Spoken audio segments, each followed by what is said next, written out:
పిఠాపురం నుంచి జనసేన అధినేత పవన్ కళ్యాణ్ పోటీ చేయనున్నారు. ఈ మేరకు ఆయన అధికారికంగా ప్రకటన చేశారు. అయితే పిఠాపురం వైసీపీ సమన్వయకర్తగా కాకినాడ ఎంపీ వంగ గీత ఉన్నారు. ఈసారి ఎన్నికల్లో పిఠాపురం అసెంబ్లీ బరిలో ఆమె ఉండనున్నారు. జనసేన కూటమి అభ్యర్థిగా పవన్ కళ్యాణ్ బరిలో దిగుతున్నారు.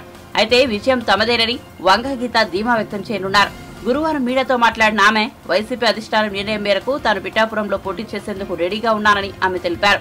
పవన్ కళ్యాణ్ పోటీ చేసినా తానే గెలుస్తానని చెప్పారు.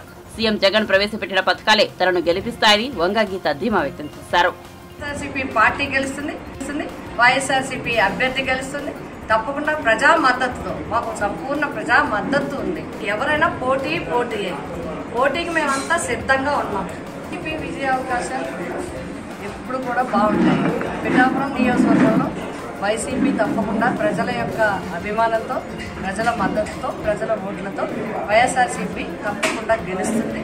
రాబోయేది వైఎస్ఆర్ జగన్ గారు చేసిన అభివృద్ధి కార్యక్రమాలు, చేసిన సంక్షేమ కార్యక్రమాలు, వైఎస్ఆర్సీపీ వచ్చిన తర్వాత 2019 నుంచి ప్రజలకి పట్ల చూపించిన విధానము, పార్టీల రహితంగా జగన్మోహన్ రెడ్డి గారు చేసిన సంక్షేమం కానీ, విద్య వైద్యం విషయంలో కానీ అన్నింటిలో కూడా ప్రజలు సంపూర్ణంగా వైఎస్ఆర్సీపీ మద్దతు కావాలని అనుకుంటున్నారు.